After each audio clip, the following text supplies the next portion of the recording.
2 काली और 3 गोरी बहू का पहला बच्चा। सुषमा अपने बेटों के सर पर सेहरा सजाते हुए भरी आंखों से उन्हें देखकर कहती है, मेरे दोनों बेटे कितने सुंदर लग रहे हैं। आज मेरा सालों का सपना सच होने जा रहा है। मेरे बेटों का घर बसने जो जा रहा है। अपने बेटों को दूल्हा बना देखकर सुषमा फूली नहीं समा रही थी, मगर यश और सागर इस शादी से जरा भी खुश नहीं थे। तभी अचानक से यश सेहरा उतार कर नम आंखों से कहता है, माँ, मुझे माफ कर दीजिए, मगर मुझसे ये शादी नहीं होगी। मैं मेरी जिंदगी में अर्पिता की जगह और किसी को नहीं दे सकता। हाँ माँ, मैं भी मेघा के अलावा किसी के बारे में नहीं सोच सकता। दिमाग खराब हो गया है तुम दोनों का। बारात दरवाजे पर खड़ी है। मत भूलो आज तुम दोनों भाइयों की शादी है। कहाँ जा रहे हो तुम दोनों? हमें जाने दीजिए माँ। इतने में आलोकनाथ कमरे में आते हैं। अजी सुना आपने, समझाइए इन्हें कुछ। ये ऐसे कैसे जा सकते हैं? आज इनकी शादी है। इन्हें जाने दीजिए। सुषमा जी, एक माँ होकर भी आप इनका दर्द क्यों नहीं देख पा रही? अरे माँ बाप तो अपने बच्चे की खुशी के लिए क्या कुछ नहीं करते। इन्हें जाने दीजिए। जाओ बच्चों। पिता का आशीर्वाद लेकर यश और सागर शादी छोड़कर चले जाते हैं, जिसके बाद सुषमा अपने 3 बेटों निशु, संजय और अनुज की बारात लेकर जाती है और अमीर घर की पल्लवी, तारा और अंजलि को बहू बनाकर ले आती है। तभी यश और सागर भी अर्पिता और मेघा से शादी करके आते हैं। देखो माँ, हम तुम्हारी बहुएं लेकर आए हैं। बहू?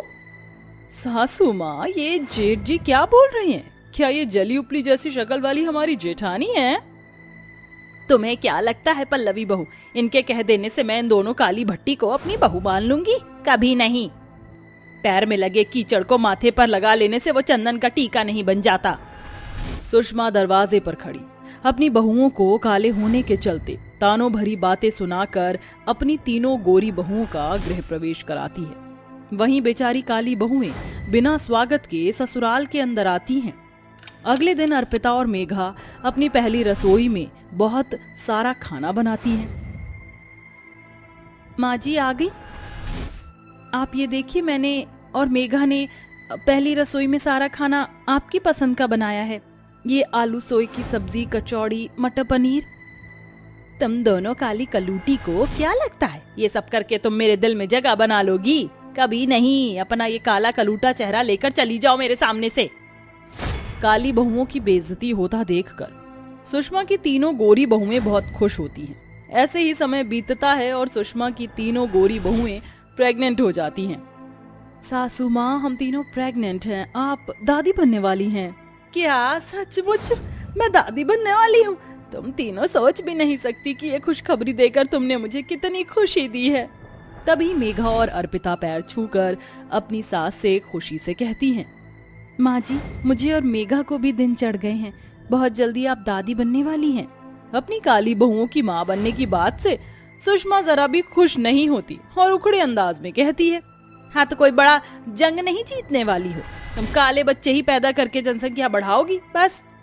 मगर मेरी तीनों बहुओं का ये पहला बच्चा है और अब तुमको इनके खाने पीने का पूरा ख्याल रखना है। ये बोलकर सुषमा और उसकी तीनों गोरी बहुएं मुंह ऐंठ कर अपने कमरे में चली जाती हैं। हाँ, ब्लैकी टैकी टैमरिंडा। अर्पिता दीदी, हमारी तीनों देवरानियों के साथ साथ हम दोनों का भी तो ये पहला बच्चा है। फिर माँ जी हमारे साथ ही ये फर्क क्यों कर रही हैं? क्योंकि हम गरीब घर से आई हैं और काली हैं। मेघा, तुम अपना दिल छोटा मत करो। देखना एक दिन माँ जी हम दोनों को अपना लेंगी। ऐसे ही दिन बीतता है और अब 5 बहुओं को 3 महीने हो जाते हैं, मगर तीनों गोरी बहुएं सारा दिन अपने कमरे में बैठी बैठी फरमाइश करती हैं।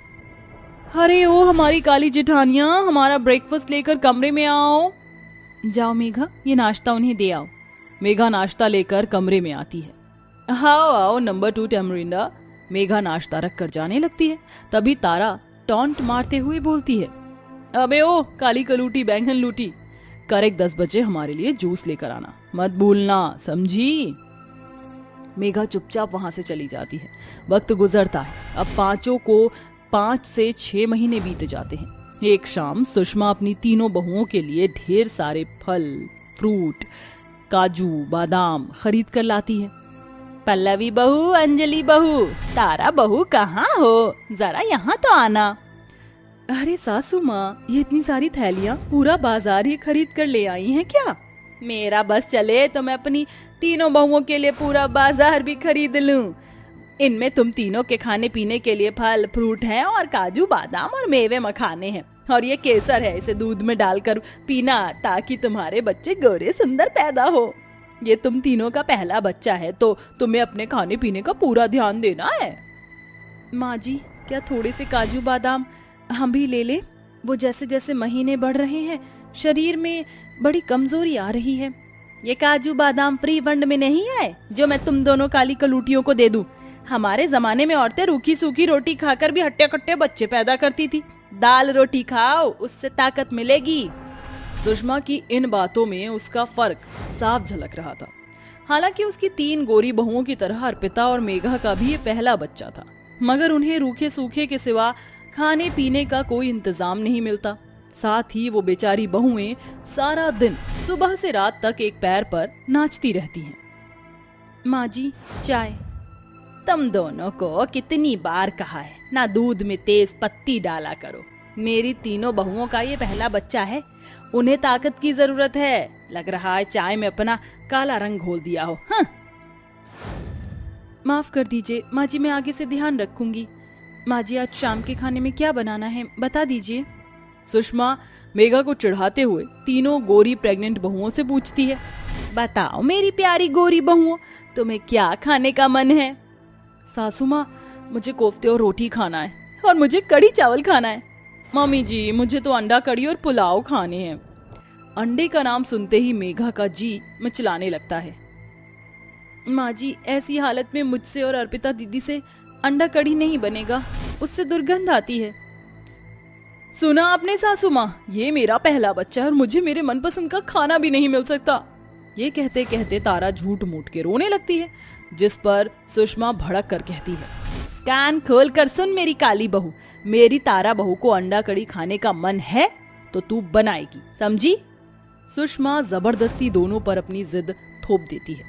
अंडा कढ़ी बनाते हुए अर्पिता मेघा को बहुत उल्टियां होती हैं और दोनों की तबीयत बिगड़ जाती है, मगर सुषमा को उसे रत्ती भर भी फर्क नहीं पड़ता।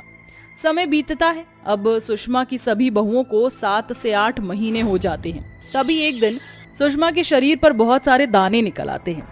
डॉक्टर की जांच के बाद ये पता चलता है, देखिए, आपके सास के शरीर में एलर्जी हो गई है और आप पांचों ही प्रेग्नेंट हैं, इसलिए इनसे दूर रहिए और इनकी देखरेख के लिए एक नर्स रख लीजिए। ठीक है डॉक्टर साहब, शुक्रिया। नहीं बाबूजी, 5-5 बहुओं के रहते नर्स के सहारे हम सासू माँ को नहीं छोड़ेंगे। अरे चेहरे के साथ साथ तुम दोनों के दिमाग पर भी कालिक जम गई है क्या? सुना नहीं, डॉक्टर ने माँ जी से दूर रहने को कहा है। हम तीनों का ये पहला बच्चा है जिसके लिए हम पिछले 9 महीने से इंतजार कर रही हैं। हम अपने बच्चे को खतरे में नहीं डालना चाहते हैं। ये कहकर सुषमा की तीनों बहुएं वहां से चली जाती हैं, मगर अर्पिता और मेघा अपनी सास की सेवा बाड़ी करती हैं। अर्पिता बहू, मेघा बहू, दूर रहो मुझसे, वरना तुम्हारे बच्चों को कुछ हो ना जाए। हमारे बच्चों को कुछ नहीं होगा माँ जी, उनकी सुरक्षा भगवान के हाथों में है। हमसे हमारी सास की सेवा का मौका मत छीनिए माँ जी। अर्पिता और मेघा दिन रात अपनी सास की सेवा बाड़ी में लगी रहती। वहीं सुषमा की तीनों बहुएं कई दिनों तक अपने कमरे से बाहर भी नहीं निकलती। कुछ दिनों बाद सुषमा ठीक हो जाती है, तभी उसकी तीनों बहुएं परेशान होने का ढोंग करती हैं। मगर अब सुषमा की आंखें खुल चुकी थी। भगवान का शुक्र है सासू माँ, जो आप ठीक हो गई। हाँ सासू माँ, हम तीनों तो बस आपके ठीक होने की ही प्रार्थना कर रही थी। बंद करो तुम तीनों ये नाटक। अर्पिता बहू, मेघा बहू, तुम दोनों मुझे माफ कर दो। मैं हमेशा रंग रूप के चलते तुम्हारे साथ फर्क करती रही, मगर तुमने अपनी और अपने बच्चे की जिंदगी जोखिम में डालकर भी मेरी सेवा की। कहो तुम्हें मुझसे क्या चाहिए? अर्पिता और मेघा भराई आंखों से सुषमा से कहती हैं, माँ जी, बस जब हमारा बच्चा इस दुनिया में आए तो आप अपना प्यार भरा हाथ उनके सर पर रखकर उन्हें अपने आशीर्वाद देना, हमें और कुछ नहीं चाहिए। अर्पिता की ये बात उसकी गोरी देवरानियों की आंखों को नम कर देती है और अब सुषमा बिना किसी फर्क के बड़े ही धूमधाम से अपनी पांचों बहुओं के आने वाले पहले बच्चे की गोद भराई करती है। तो तू फिर हार गया। अब तो तेरे पास दांव पर लगाने के लिए कुछ भी नहीं है। मेरा घर है ना, मैं उसे दांव पर लगाता हूँ। अभिनव अपने घर को दांव पर लगा देता है, लेकिन अभिनव की किस्मत इस बार भी उसका साथ नहीं देती और अभिनव अपना घर दांव में हार जाता है। अब मैं क्या करूं? मेरा परिवार तो बेघर हो जाएगा। हमारे पास इस घर के अलावा और कुछ नहीं है। अब हम लोग कहाँ जाएंगे? तू एक काम क्यों नहीं करता? अगर तू हमें घर नहीं दे सकता तो घर के बदले में 1,00,000 रुपए दे दे। मैं इतने पैसे कहाँ से लाऊंगा? मेरे पास तो 1,000 रुपए भी नहीं है। मुझे कुछ दिनों का समय दे दो। अभिनव के कहने पर बिरजू और मदन अभिनव को 2 महीने का समय दे देते हैं। अभिनव एक नंबर का जुआरी होता है। अभिनव की पत्नी अर्चना एक दर्जी होती है जो गांव के लोगों के कपड़े सिलकर अपने घर का खर्च चलाती है और अपनी 5 नंद का ख्याल रखती है। अर्चना रंग रूप से काली होती है, लेकिन काला रंग होने के बावजूद भी अर्चना दिल की बहुत साफ होती है। अर्चना, ये लो मेरी बेटी की शादी का कार्ड। तुम्हें और तुम्हारी 5 नंदों को मेरी बेटी की शादी में जरूर आना है। जी हम जरूर आएंगे। और ये लीजिए आपकी बेटी के कपड़े, मैंने ये सारे कपड़े सिल दिए हैं। विमला अर्चना की तारीफ करती है और उसे शादी का कार्ड और पैसे देकर चली जाती है। एक काम करती हूँ, इन पैसों से मैं शादी में जाने के लिए अपनी 5 नंदों के लिए कपड़े खरीद लेती हूँ। उनके पास शादी में जाने के लायक कोई कपड़े ही नहीं है। लेकिन ये 5 हैं कहाँ? सुबह से कहीं दिखाई नहीं दे रही हैं। लगता है ये 5 वहीं होंगी जहाँ मैं सोच रही हूँ। इतना कहकर अर्चना अपने घर के बाहर अपने आंगन में जाती है जहाँ उसकी 5 नंदे बैठी होती हैं। अर्चना की 5 नंदों को फूलों का बहुत शौक होता है, इसलिए उन्होंने अपने पूरे आंगन में हर जगह फूलों को उगा रखा था। अरे देखो, ये गुलाब का फूल कितना ज्यादा सुंदर लग रहा है। इन फूलों की खुशबू कितनी अच्छी है। ऐसा लग रहा है कि बस यहीं पर बैठी रहूं और इनकी खुशबू सूंघूं। इनकी जितनी अच्छी खुशबू तो और किसी चीज में आ ही नहीं सकती। दीप्ति, ज्योति, पूजा, मनीषा और निशा, तुम 5 को क्या पूरा दिन यहीं बैठना है? भाभी, आप जानती हो ना, ये फूल हमें कितने ज्यादा पसंद हैं। यहाँ से तो हमारा उठने का मन ही नहीं करता है। वो तो ठीक है, लेकिन अभी हम सबको बाजार जाना है। विमला काकी आई थी अपनी बेटी का शादी का कार्ड देने के लिए। अगले हफ्ते उनकी बेटी की शादी है, तो उसी के लिए मैं तुम सबके लिए कपड़े लेना चाहती हूँ। चलो अब जल्दी से तैयार हो जाओ, फिर हम सभी लोग बाजार चलते हैं। अर्चना की बात सुनकर अर्चना की 5 नंदे उठती हैं और जाकर तैयार हो जाती हैं। थोड़ी देर में भाभी और नंदे बाजार चली जाती हैं और कपड़े खरीदने लगती हैं कि तभी अर्चना की मुलाकात उसकी पड़ोसन कोमल से होती है। अरे अर्चना, तुम यहाँ, वो भी अपनी 5 नंदों के साथ? अरे वो विमला काकी की बेटी की शादी है तो उसी के लिए ही कपड़े खरीदने के लिए आए हैं। अच्छा, मुझे लगा कि कहीं तुम्हारी नंदों की सगाई होगी, इसीलिए तुम कपड़े खरीद रही हो। वैसे अर्चना, तुम्हारी 5 नंदों की अब शादी की उम्र हो गई है। कब तक इन्हें घर पर बिठा कर रखोगी? कहीं अच्छा लड़का नहीं मिल रहा था क्या? या कहीं ऐसा तो नहीं तुम्हारी नंदों में ही कोई खोट हो जो तुमने इतनी उम्र में भी अपनी 5 नंदों को घर पर बिठा रखा है? कोमल, ये कैसी बातें कर रही हो तुम? भूलो मत, ये मेरी नंद है और मैं अपनी नंदों के खिलाफ कुछ नहीं सुन सकती हूँ, समझी? मुझे मेरी नंदों के लिए अभी कोई अच्छा लड़का नहीं मिल रहा है। जब मिलेगा तो शादी का कार्ड सबसे पहले मैं तुम्हें ही देने आऊंगी, ठीक है? अर्चना की बात सुन कोमल का मुंह बन जाता है और वो वहां से चली जाती, जिसके बाद अर्चना भी अपने घर आ जाती है। अर्चना ये जानती थी कि कहीं ना कहीं कोमल की बात सही है। अर्चना ये समझ चुकी थी कि उसका पति अभिनव तो अपनी बहनों की शादी करवाने से रहा, इसलिए अब अर्चना ही अपनी 5 नंदों के लिए रिश्ता देखना शुरू करती है और अगले दिन होते ही मंदिर जाकर पंडित जी से इस बारे में बात करती है। कुछ ही दिनों में पंडित जी बहुत अच्छा रिश्ता लेकर आते हैं। पंडित जी ने आपकी 5 नंदों की बहुत तारीफ की है और हमें भी आपकी 5 नंदे बहुत पसंद हैं, इसलिए हम अपने 5 बेटों का रिश्ता आपकी 5 नंदों के साथ करना चाहती हैं और हमें कोई दहेज भी नहीं चाहिए। नीलम की बात सुन अर्चना बहुत खुश होती है और अर्चना भी इस रिश्ते के लिए हाँ कर देती है, जिसके बाद अब कुछ दिनों में अर्चना की 5 नंद की शादी की तैयारी शुरू हो जाती है। अर्चना ने जो अपने दर्जी के काम से पैसे कमाए थे, वो उन सारे पैसों को अपनी 5 नंदों की शादी में लगा देती है और उनकी शादी में कोई कसर नहीं छोड़ती। अर्चना अपनी 5 नंदों की हल्दी, मेहंदी, संगीत खूब अच्छे से करती है। शादी के दिन अब सिर्फ 2 दिन रह जाते हैं। घर में चारों तरफ खुशियों का माहौल होता है कि तभी बिरजू और मदन आ जाते हैं और अभिनव से पैसे मांगने लगते हैं। क्योंकि तुम्हारे पति ने ये घर जुए में हार गए हैं। अब तुम्हारा समय पूरा हो चुका है, अब हमारे पैसे दे दो वरना ये घर खाली कर दो। ये क्या कह रहे हैं आप? मेरी नंदू की शादी होने वाली है 2 दिनों में। अगर हम लोगों ने ये घर खाली कर दिया तो हम लोग कहाँ जाएंगे? प्लीज हमें थोड़ा समय और दे दीजिए।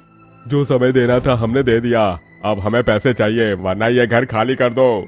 बिरजू और मदन की बात सुनकर अर्चना काफी डर जाती है और उसे कुछ समझ नहीं आ रहा होता कि तभी अर्चना अंदर जाती है और अपने अलमारी से 1 लाख रुपए निकालकर बिरजू और मदन को दे देती है। जिसके बाद बिरजू और मदन वहां से चले जाते हैं और अर्चना अपने फूलों के आंगन में चली जाती है। वहां बैठकर वो रोने लगती है। भगवान, ये 1 लाख रुपए मैंने अपनी नंदू की शादी की जोड़े के लिए रख रखे थे, लेकिन अब इनकी शादी के लहंगे कहाँ से लाऊंगी? शादी को सिर्फ 2 ही दिन रह गए, मैं इतने पैसों का इंतजाम कहाँ से करूंगी?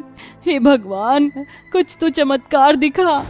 कि तभी अर्चना देखती है कि एक तितली फूलों में फंस गई है और वो मदद मांग रही है। मदद करो, मैं यहाँ इन फूलों में फंस चुकी हूँ।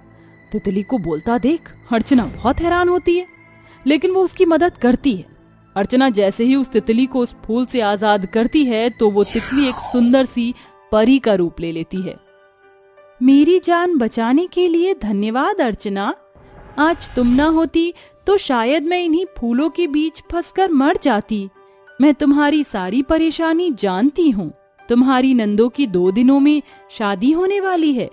उन्होंने और तुमने इन फूलों का बहुत ख्याल रखा है और इनको कभी एक बार भी मुरझाने नहीं दिया।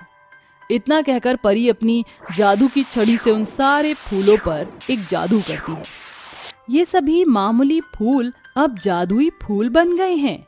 ये फूल ना ही तो कभी मुरझाएंगे और ना ही कभी इनकी खुशबू खत्म होगी। इन फूलों से तुम अपनी 5 नंदों के लिए शादी का जोड़ा बना सकती हो। धन्यवाद आपका परी, अगर आप ना होती तो न जाने क्या होता। अर्चना जल्दी से अपने आंगन के सारे फूलों को इकट्ठा करती है और ले जाकर उन सब से अपनी 5 नंदों के लिए शादी का लहंगा बनाने लगती है। अर्चना फूलों के लहंगे को ले जाकर अपनी 5 नंदों को दे देती है।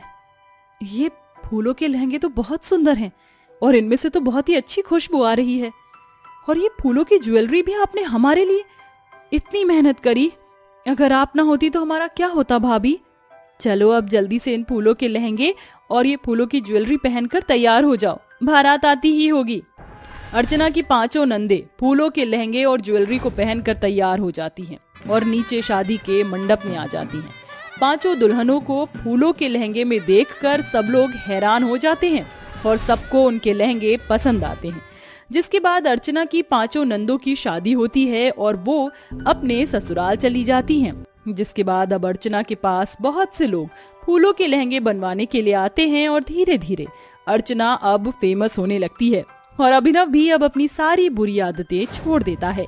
जिसके बाद अब अर्चना और अभिनव एक साथ खुशी खुशी अपनी जिंदगी जीते हैं।